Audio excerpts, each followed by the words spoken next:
Tonight's bedtime story is called Sane, King Lon, and it goes out to everyone who's ever doubted their own insanity. Who's ever doubted their own insanity. Insanity. Let's begin. King Lon came from a long line of mad kings, but as for him, he was sane. For most of his early life, King Lon had been proud of his sanity, but now at age 29 and in the second year of his rule, his sanity had become a problem. "The truth is that madness has been a great boon to this kingdom," said Dimlet, the court jester and King Lon's most trusted advisor. Jesters had held positions of power in the kingdom ever since Mad King Zethar had raised his untalented jester Rato to prominence more than 200 years before. Today, King Lon and Dimlet conferred on horseback as they rode the snow-covered paths winding through the nightmarish sculpture garden constructed by King Lon's great-great-grandfather, Mad King Desmond. The madness of King Lon's forebears had taken many forms, but the madness of Mad King Desmond had been of the frightening variety. Still, the kingdom had thrived during his reign. "Of course you like madness," said King Lon. "Jesters in other kingdoms do not live like they do here." He allowed his horse to stray from the path to sniff fruitlessly for thistles around the base of a statue of an old woman holding a broom by the bristled end and sweeping with the handle. A few inches of snow had piled on her head like a cap. Some of the statues were less nightmarish than others. "I can't deny that I've benefited personally from the decisions of mad kings of the past," said Dimlet, "but so have others. Many others, that's my point." "So where does that leave me?" asked King Lon as he guided his horse back onto the path. "If I'm being honest," said Dimlet, "then I'm not sure."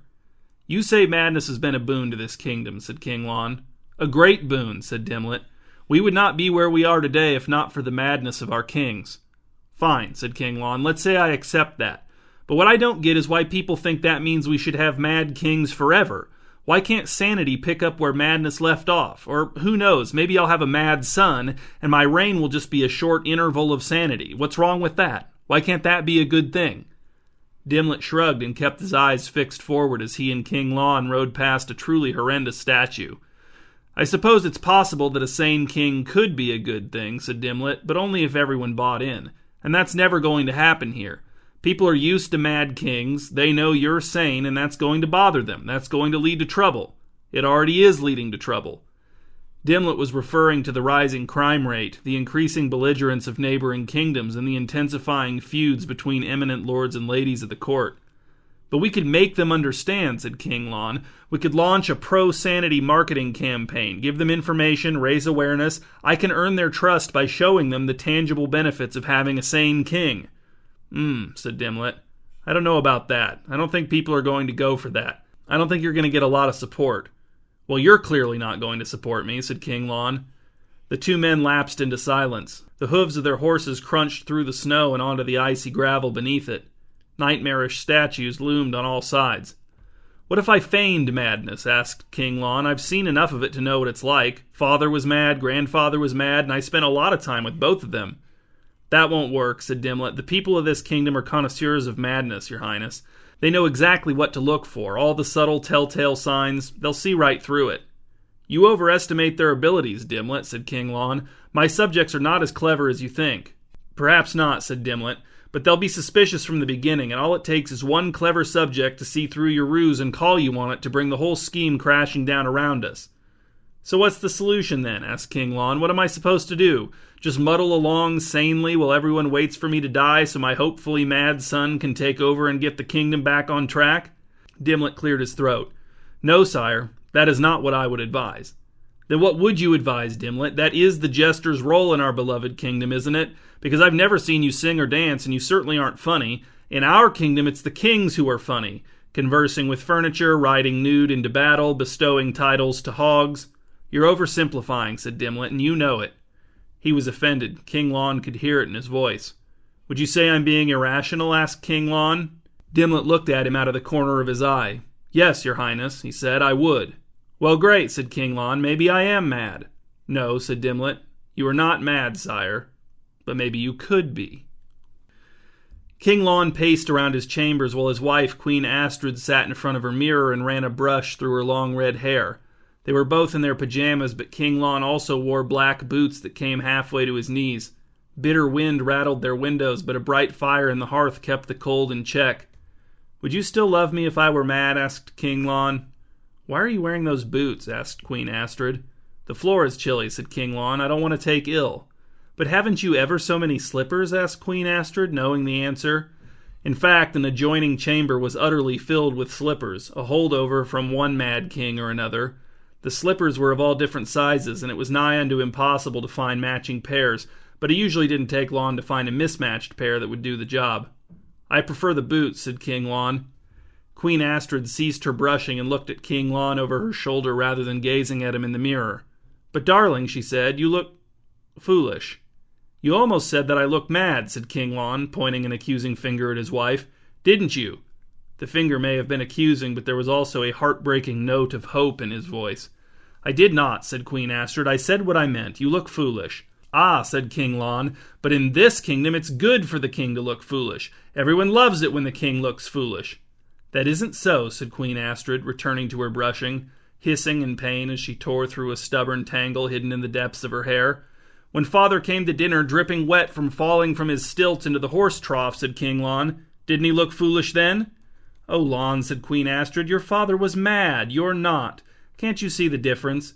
If you were mad and you wanted to wear your boots with your pajamas, that would make sense. But you're sane and you're wearing your boots with your pajamas and you look foolish." King Lon flopped down on the edge of the bed and pulled the boots off of his feet, flinging them across the room where they thumped against the far wall. "There," he said, holding his feet out straight and wiggling his toes at his wife. "Do I look foolish now?" "Well, you're behaving foolishly, yes," said Queen Astrid. "You didn't answer my question," said King Lon. "The one from before you started in on the boots." "And what question was that?" asked Queen Astrid, a query of pure innocence. "I asked you if you would still love me if I were mad," said King Lon. "Oh, Lonnie," said Queen Astrid, "I couldn't still love you because I don't love you now. But you know that, and you know that you don't love me either. The only reason we're married at all is because your mad father believed it best to pair you off with a woman who had already died so you wouldn't have to go through the pain of being a widower." "But you've never died," said King Lon. "Well, of course not," said Queen Astrid, "but that's easy for you to say. You're sane." She said it how a lot of people had been saying it recently, with distaste. "So you don't love me," said King Lon, "but would your feelings change toward me if I were mad?" "Not for the worse," said Queen Astrid. "So your feelings toward me would change for the better if I were mad?" asked King Lon. "I can't say for certain," said Queen Astrid as she set the brush down and began to apply creams from a small jar to her face. "But yes, probably." "But why?" asked King Lon, throwing himself back on the bed and staring up at the underside of the canopy overhead. Mad King Pauliv had ordered the canopy embroidered with special words to bring comfort to sleeping monarchs, but the special words meant nothing, and they had never brought King Lon any comfort, neither while sleeping nor now. "When a woman of this kingdom marries a king," said Queen Astrid, "she expects certain things." "Madness," said King Lon. "In a word, yes," said Queen Astrid. "But how would my being mad make me a better husband?" asked King Lon, trying and failing to not sound like he was pleading. "For one, you'd be less predictable," said Queen Astrid. "There would be more, I don't know, surprises." "You're saying I've never surprised you," said King Lon. "Not in a mad way," said Queen Astrid. "Not like when Mad King Yerd surprised Queen Venwin with the underwater carriage pulled by a team of 8 sets of conjoined donkeys." "All of those donkeys drowned," said King Lon, "and Queen Venwin would have too if the carriage hadn't been so poorly constructed that it disintegrated around her at a depth of merely 10 feet. But she was surprised by the gift, by the gesture," said Queen Astrid, "truly surprised." "I can give you bizarre and terrible gifts," said King Lon. "If that's really what you want, I don't have to be mad to do that. I can use creativity instead, my imagination." Queen Astrid sighed, her face coated in creams. "It isn't about the gifts," she said. "It isn't about surprises, not really, although those would be nice." "Then what is it about?" asked King Lon. "I wish you saw me how your father saw me," said Queen Astrid. "As a dead woman?" asked King Lon. "As a ghost?" Queen Astrid nodded. "It made me feel special. It made me feel like I had something to offer that no one else could, even though I knew it wasn't true. But he, in his madness, was convinced. He couldn't believe his good fortune to have found a wife like me for his son, his heir, a dead woman who could not die again and leave his son a widower." "He hated being a widower," said King Lon with a wry chuckle. "But then you met me," said Queen Astrid, "and you were just like, oh, hey, it's a regular woman who knows why my dad thinks she's dead, but I guess if this is who he says I'm marrying, then this is who I'm marrying." "But you aren't dead," said King Lon, "and you never have been." "I know that," said Queen Astrid. She stood and walked to the bed, pulling back the covers on her side. "I'm as sane as you are."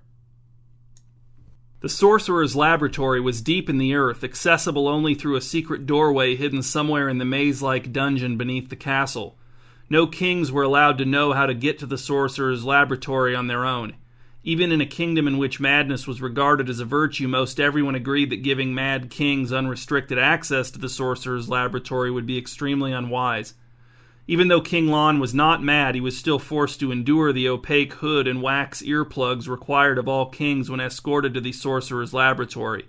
After a long journey on foot, most of which was nothing more than misdirection, Dimlet pulled the hood from King Lon's head and said something unintelligible. "Hold on," said King Lon, "I still have the plugs in." He removed them, shaking his head and yawning to relieve the pressure in his ears. "What did you say?" "I said Bill told us to wait here for him," said Dimlet, "and he said not to sit down on any of these benches because they are not as they appear." King Lon looked around the small room in which he now found himself. The walls and ceiling were made of stone held in place by wooden beams. Water leaked from the cracks between the stones and puddled on the uneven stone floor. At the front of the room near King Lon and Dimlet was a small lectern made of bones of indeterminate origin. 2 columns of benches 4 rows deep with an aisle between them faced the lectern. There were dissimilar doors on each of the room's 4 walls, plus a trapdoor in the middle of the aisle between the benches. "Are we in the sorcerer's laboratory?" asked King Lon. "We're in one of the many rooms in the sorcerer's laboratory," said Dimlet. "Sort of looks like a chapel," said King Lon. "Is that out of some sort of profane intention?" "Don't ask me," said Dimlet. "Ask Bill when he gets here." As if on cue, a short, plump man in a flowing, paint-spattered garment entered through the door at the back of the room. "Forgive me, Your Highness," he said as he swept up the aisle, his sandaled feet booming over the trapdoor.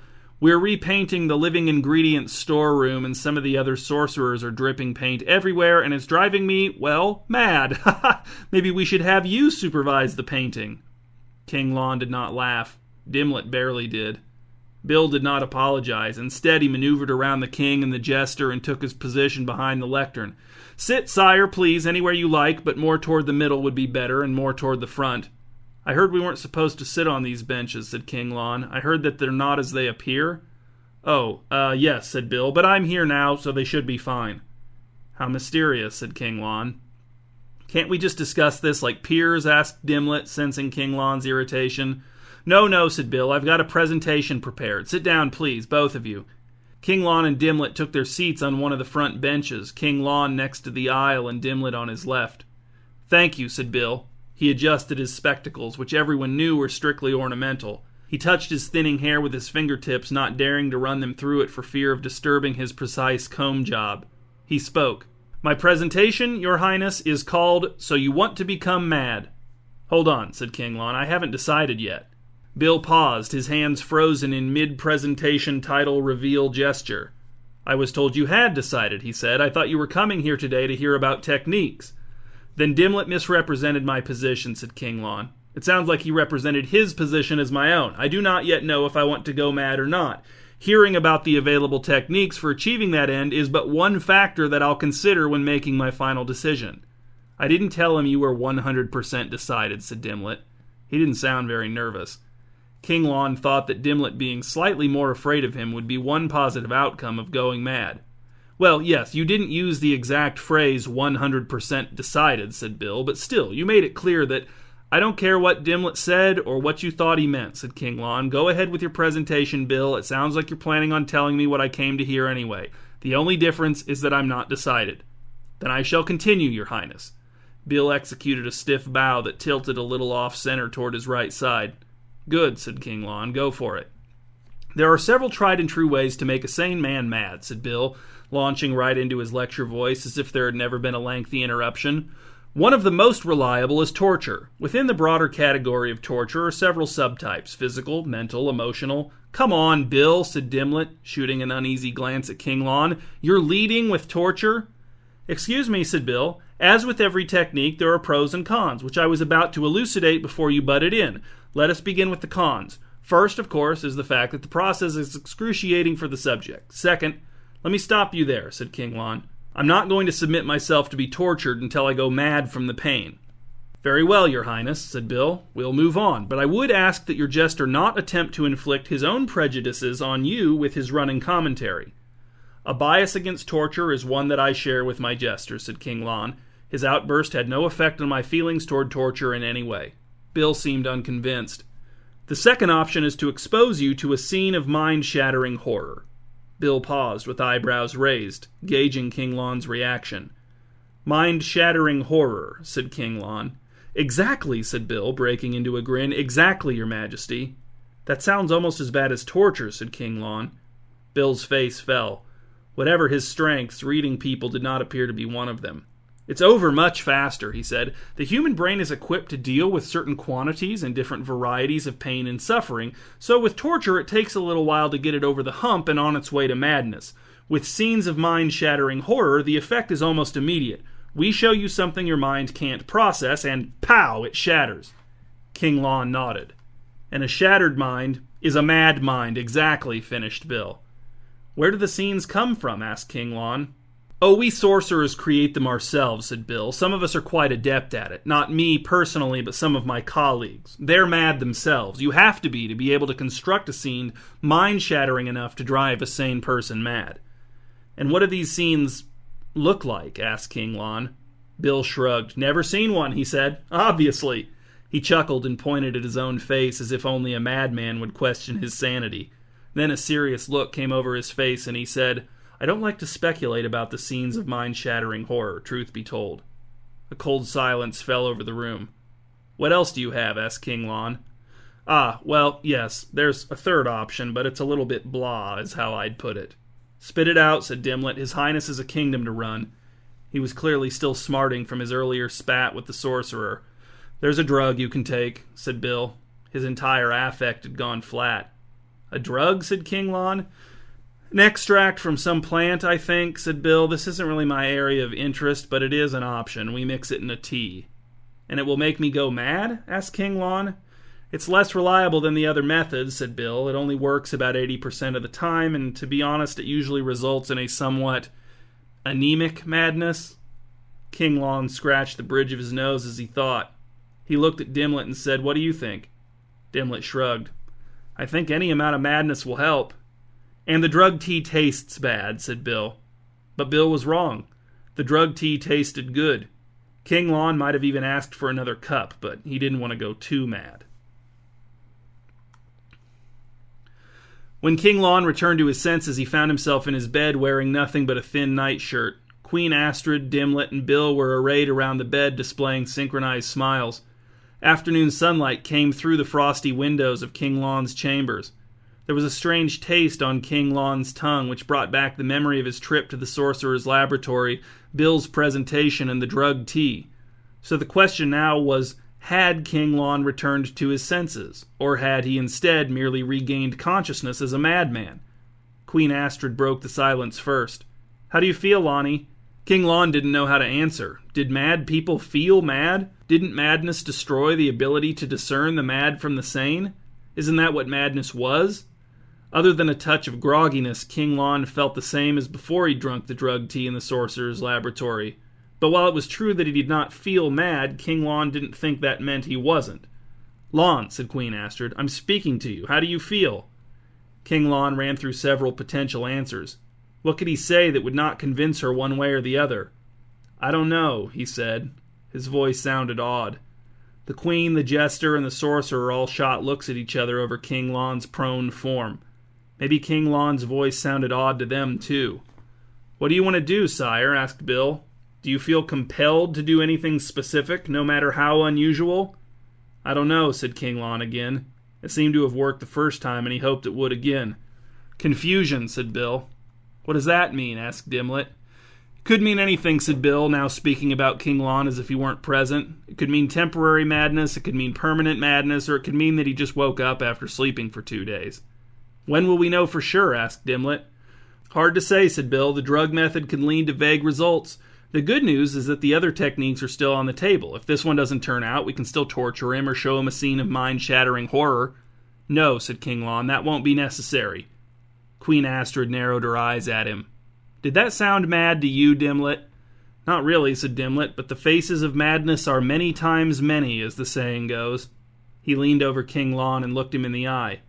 What do you mean, Your Highness? What won't be necessary? Why did you say that? I don't know, said King Lon, retreating to safer ground. You'll just have to monitor him closely, said Bill. Keep your eyes and ears open, note his words and gestures, track his habits, note any behavioral changes, no matter how minor. Maybe we shouldn't have this conversation in front of him, said Dimlet. The other day in the sculpture garden, he mentioned the possibility of feigning madness. I wouldn't put it past him. Bill scowled and scoffed. You can always bring in an expert. He won't be able to fool an expert. But keep in mind that feigning madness doesn't rule out actual madness. There are well-documented cases of some of our maddest kings faking certain symptoms of madness for their own mad purposes. What you need to seriously consider is if this is the kind of madness you were hoping for.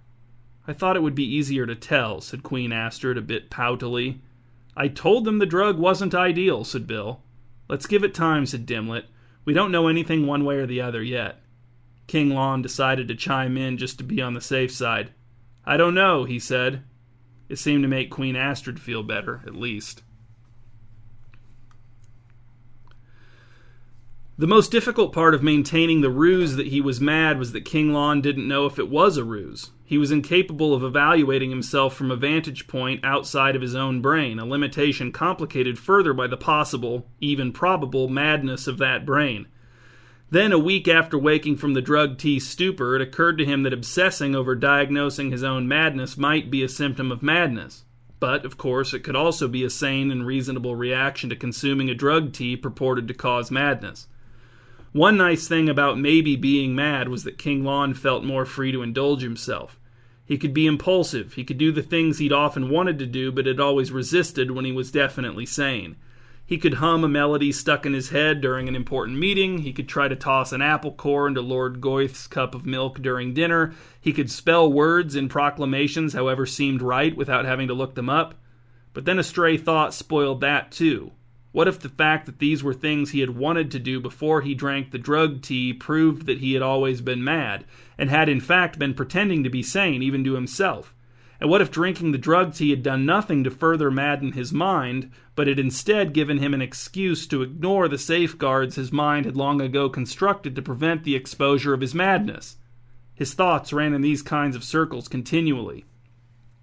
Of those closest to King Lon's situation, Queen Astrid was the most willing to believe that he had actually gone mad.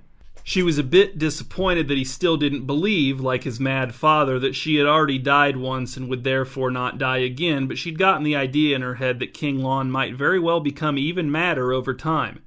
She wanted to believe that she was queen to a mad king, and so she did. She even gave King Lon a moving speech about accepting his madness in whatever form it took and not holding his madness to the standards of any of his forebears. When she finished speaking, King Lon said, I don't know, which had sort of become his catchphrase, and Queen Astrid flung her arms around his neck and wept what turned out to be happy tears on his shoulder. Bill was on the other end of the spectrum. While he was hesitant to deny King Lon's madness outright, he was not hesitant to express his overall dissatisfaction with the results of King Lon's consumption of the drug tea. He had very specific ideas about what constituted solid, respectable madness, a certain expectation of quality, and King Lon's madness did not measure up. Bill regularly stopped by to pitch King Lon on juicing his madness with a little torture or a little glimpse of scenes of mind-shattering horror, and he always left in disgust at King Lon's non-committal answers. I don't know, was what King Lon usually said. Dimlet was open about not knowing whether or not King Lon was now mad, but not knowing bothered him a lot less than it bothered King Lon, probably because it wasn't the state of his own mind at question. From Dimlet's perspective, uncertainty about the king's madness accomplished much of the same goals that proving the king's madness would accomplish. The people of King Lon's kingdom had heard conflicting reports about his madness. Some people said that he was still sane, some said he'd gone mad recently, some said he'd always been mad, some said he was only mad in direct sunlight, some said he was only sane as long as he could hear harp music, and so on and so on. But the crime rate went down, the belligerent neighboring kingdoms backed off, and the feuding lords and ladies of the court let their grievances go, at least for the time being. Why behave yourself around someone powerful and mad? Because you're never quite sure of how he or she is going to react. It turned out that the same principle applied to someone who's powerful and might be mad. And so, other than Bill's disappointment in King Lon's internal conflict, the matter seemed settled in a way that worked for the majority. It probably should have gone on like that, with everyone just holding their own opinion on the matter and the day-to-day functions of the kingdom operating as they always had. That is to say, well. But King Lon's internal conflict was real, and it nagged at him day and night. Perhaps if he had given it more time, the issue would have faded. He would have learned to live with it. He would have come up with some patched-together structure of explanation and rationalization that would have given him enough peace of mind to move on with his life. But he didn't do that. Instead, King Lon went to the only other person he knew who was at all interested in interrogating his madness, and that person was Bill. And while Bill's motives did not match King Lon's motives, King Lon felt as if he could use Bill's motives to his own end. He was pretty sure he could manipulate the fussy little sorcerer. On a still, clear night, King Lon and Bill met in secret atop a little-used tower along the castle wall. King Lon arrived first and stood looking out over his kingdom, draped in snow and reflecting the bits and pieces of moonlight that slipped through the gaps between the migratory clouds above. He couldn't help but wonder how much of the scene he was hallucinating, if any.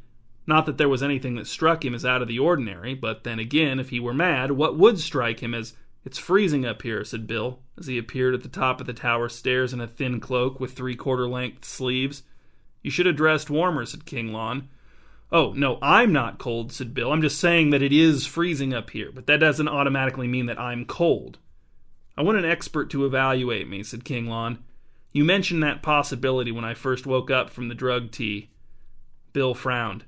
Then he stiffened his whole body, which King Lon did not understand until he realized Bill was suppressing a shiver. "Why an expert now?" asked Bill. King Lon could see he was suspicious. "Because," said King Lon, easing into his lie, "if the expert says I'm not actually mad, then I want to reconsider my options. I'm thinking of looking into the torture, maybe, or the other one." "Being shown a scene of mind-shattering horror," said Bill. Yes. He rubbed his hands together in a gesture that was mostly gleeful, but which King Lon suspected was also intended to achieve a little friction-based warmth. "I'm not promising anything," said King Lon. He didn't want to seem too eager. "Of course not," said Bill. "You're the king. You owe no one a promise. But, as you said, you want to reconsider your options." "But only if the expert determines that I'm not mad," said King Lon. Of course," said Bill. "Or," he started to say, but thought better of it, and shut his mouth with a clack of his teeth. "Or what?" asked King Lon. "It was nothing," said Bill. "How soon can we do this?" asked King Lon, "and I want to make sure no one else finds out that it's happening. I don't want this expert to feel any kind of outside pressure to find one way or the other." "Within a few days," said Bill. "I'll reach out to him and send you a message with specifics as soon as I hear back." "And you won't exert any pressure on him to find me sane," said King Lon. "Right, Bill?" "No," said Bill, feigning offense. "All I want is for the truth to be known so that you can be mad in a way that's satisfying to everyone, including you, if you want." "All right," said King Lon. "Good. Go back to your warm bed, Bill." "Ha ha," said Bill. "I don't care if my bed's warm or not. I probably won't even light a fire tonight." It was hard to understand him with his teeth gritted against involuntary chatter. The expert madness evaluator had a bulky, rounded upper body and rickety legs. His name was Hutton, and he was dressed in clothing of simple appearance but made of pricey materials. Bill brought Hutton to King Lon's chambers while Queen Astrid was preoccupied with a winter hunt in the forest. King Lon had avoided participating in the hunt by saying he didn't know if he wanted to go or not right up until the moment when everyone was leaving, and then not joining them. "How long will this take?" asked King Lon as he showed Hutton into his chambers. "Not long," said Hutton, "unless your case is exceptionally puzzling." "That may turn out to be the case," said King Lon. "Don't be pessimistic, sire," said Bill. "Hutton will get to the bottom of this in no time, I'm sure." "I want you to wait outside in the hall," said King Lon. "But why?" asked Bill. "I'm quite interested in the outcome of this evaluation, your highness, and in the process itself." "Out," said King Lon, "now." When Bill had petulantly removed himself from the room and closed the door behind him, King Lon took Hutton by the elbow and guided him to 2 chairs he had arranged facing each other as far from the door as possible. He sat down and motioned for Hutton to join him. "Now listen to me," said King Lon in a near whisper. "I'm sure Bill is listening at the door, so I want you to keep your voice down. Understood?" Hutton nodded. "Speak so I can hear the volume you're planning on using," said King Lon. "I understand," said Hutton. "Okay, that's fine," said King Lon. "Now let me explain something to you. All I want is the truth. I want you to be completely truthful with me about your expert opinion. And before you say, "Of course," or "I would never dream of doing otherwise," I want you to know that Bill has told you to find me sane no matter what, so that he can gain leverage in his attempts to interest me in the more extreme techniques of turning me mad, which I want you to know I have no intention of subjecting myself to, no matter how sane you find me. So don't talk, don't deny, just listen. I don't know what Bill has told you. I don't know if he's told you to find me sane for the good of the kingdom. I don't know if he's offered you money or the services of his sorcery. I don't know if he's threatened you. But I am telling you that if I find out, or even suspect, that you have given me anything other than your true expert opinion, I will have you subjected to torture until you are driven mad. Understand? And there will be no trial, no attempt at fairness. This decision will come down to whether or not I believe that you have given me your sincere opinion. So, Hutton, with all that established, are you ready to begin your evaluation? Hutton, whose face had never changed from an expression of concentration throughout King Lon's speech, said, "My evaluation has concluded." When Bill was allowed back into the royal chambers, he couldn't contain himself. "Well?" he asked. "What's the word?" "I'm mad," said King Lon. "You're what?" asked Bill. "Mad, you say?" He looked rapidly back and forth between King Lon and Hutton. "Tell him, Hutton," said King Lon. "Quite mad," said Hutton. "But based on what?" asked Bill. "On what evidence?" "Paranoid obsession," said Hutton. "Violent ideation, etc. No need to go into detail, but this is classic madness." "What paranoid obsession?" asked Bill. "What violent ideation? I've never noticed any violent ideation in His Majesty." "Most of it's about you, Bill," said King Lon. And while he didn't think one would have to be mad to enjoy the look of terror on Bill's face as he scurried out of the room, he figured it probably helped. King Lon believed Hutton's evaluation. The more he thought about it, the more it made sense, or maybe that was the wrong way to put it. It was more like the more he thought about it, the more at ease with the idea he became. It made little difference to him how he'd gone from sane to mad. Being mad took a lot of pressure off of him to figure out those kinds of things. Rather than fixating on his own mental condition, King Lon settled into applying his madness to the benefit of his subjects. The kingdom flourished. Dimlet was content. And one morning King Lon woke Queen Astrid up in the gray dawn light to tell her that maybe she had died before. "I don't think you did," he said, "but what do I know about who's died before and who hasn't? I'm mad." "Oh, Lonnie," said Queen Astrid, her sleep mask pulled up onto her forehead, "maybe I can love you." King Lon sighed and looked up at the special words embroidered on the underside of the bed's canopy. And though he could see them only faintly, and though he still did not know what they meant, they brought him comfort. They really did. After a month of happy madness, King Lon decided Hutton needed a great reward, a feast in his honor, a title, something. Hadn't it been Hutton's diagnosis of King Lon's madness that had completely turned things around? He deserved some recognition, but King Lon didn't know how to get a hold of him. No one that King Lon spoke to had ever heard of an expert madness evaluator named Hutton. In the end, he was forced to summon Bill. King Lon had not spoken to Bill since the night of the evaluation. "Hutton?" said Bill. "I'm sorry, Your Highness, but Hutton went mad." King Lon was stunned. "Hutton went mad?" "Yes," said Bill, "quite mad indeed, Your Highness." "But how did that happen?" asked King Lon. "He walked through the wrong door in the sorcerer's laboratory," said Bill, "and he stumbled upon a scene of mind-shattering horror. His mind was shattered instantly." He snapped his fingers for effect. "He stumbled through the wrong door," said King Lon. "How did that happen?" "Carelessness on the part of the mad sorcerers constructing the scene of mind-shattering horror," said Bill. "We tell them to take precautions, but, well, they're mad. I'm sure you, of all people, Your Highness, can find it in your heart to forgive madmen a bit of carelessness." "Where is he now?" asked King Lon. "Who?" "Hutton!" shouted King Lon.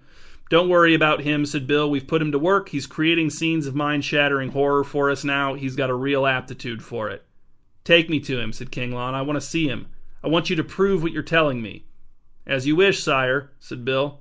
"And I'm not wearing the earplugs or the hood," said King Lon. "As you wish," said Bill. King Lon was surprised at the lack of pushback.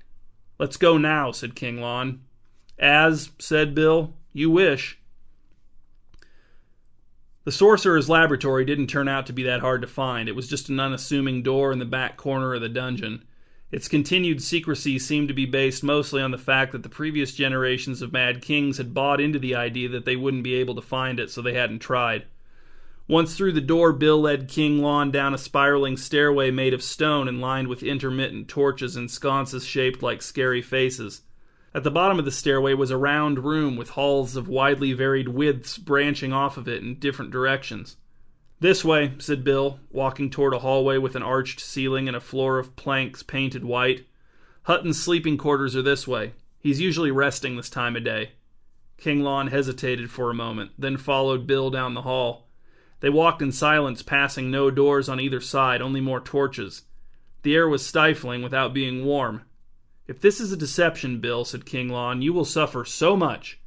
"Come now, your majesty," said Bill with an over-the-shoulder smirk. "You needn't pretend for me." "You still don't believe me mad?" asked King Lon. "You threatened Hutton," said Bill. "You threatened to have him tortured unless he deemed you mad." "That's false," said King Lon. "I threatened to have him tortured unless he gave me his truthful opinion, whatever that would be." "So you did threaten him," said Bill. "Hutton said as much when he was being tortured, but it's a much better method for driving men mad than for getting useful information." "You said he saw a scene of mind-shattering horror," said King Lon. Bill shrugged. "Well, either way, he's mad, as you'll soon see. Here is where he stays." He pointed ahead to a heavy iron door 50 yards away at the end of the hall. A chandelier made of bone bearing many white candles hung from the ceiling over the door. White wax had dripped and piled on the wooden flooring like bat guano. "What treachery are you planning?" asked King Lon. He reached inside his cloak and fingered the dagger hanging from his belt. "I'm giving you what you wanted," said Bill. He turned and continued to the door. After a moment, King Lon again followed. He was confident he could take Bill if it came to that, especially since it was obvious that Bill carried no weapons. King Lon wasn't sure what kind of sorcery Bill had at his disposal, but King Lon realized in that moment that he didn't believe in sorcery and never had. At the door, Bill executed an elaborate knock and then stepped aside. "Stand right here, your highness. Hutton will open it from within in a moment to allow you to enter." King Lon stepped in front of the door and stood facing it. There were words engraved in the door, but he could not read them. They seemed similar to those embroidered on the canopy of his bed. "Allow me to see what?" asked King Lon. "You almost said I would be allowed to see something before you caught yourself." "No, I didn't," said Bill. "Yes," said King Lon, "you did. I just almost said Hutton will open the door to allow you to see him, but I thought that sounded stupid," said Bill, "so I changed it to allow you to enter. That's all it was." And then the door swung open.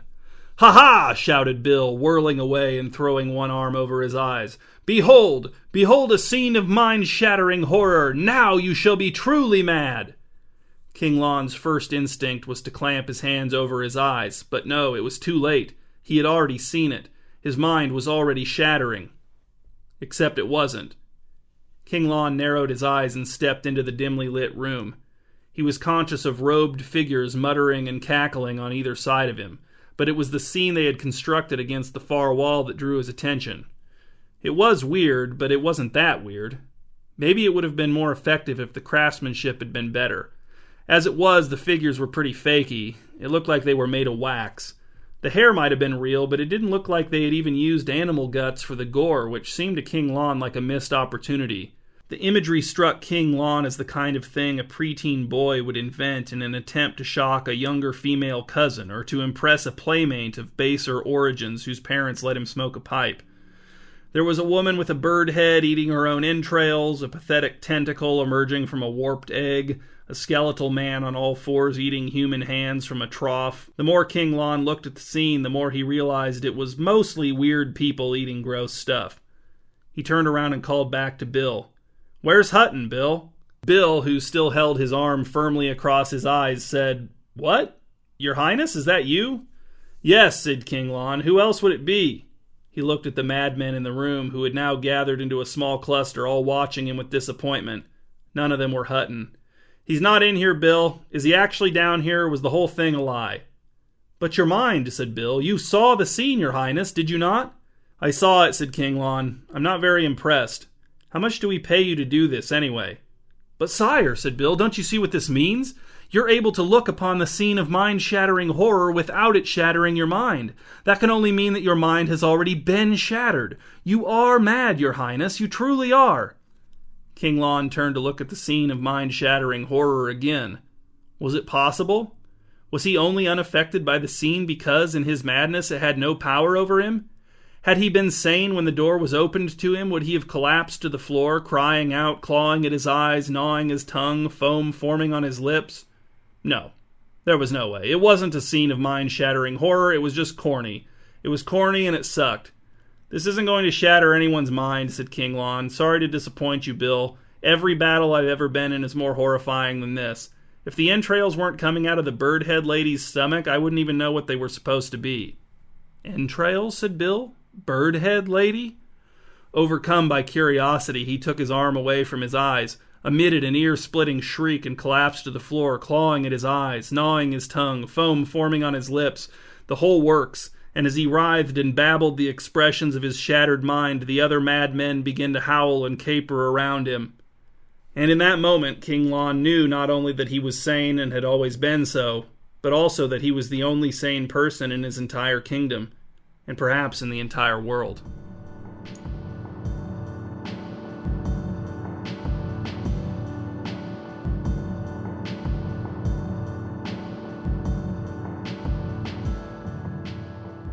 Here are the discussion questions for bedtime story number 212, Sane King Lon. Number 1. How might jousting tournaments be a little different in the kingdom of a mad king? Number 2. How mad did my incomplete description of the scene of mind-shattering horror drive you? A. Not mad at all. B. Somewhat mad. C. Quite mad. Or D. Quite mad indeed. Number 3. Imagine you have a time machine and you travel back in time to a medieval kingdom. You arrive just in time for a birthday party thrown by the king in honor of the prince. What would you expect the party to be like if the king were mad? Number 4. Which method of becoming mad would you choose? Torture, being shown a scene of mind-shattering horror, or drinking a drug tea that tastes good? Now consider this. What if the drug tea tasted bad? Number 5. What's a better method of ensuring one never becomes a widower than marrying a woman who has already died? Number 6.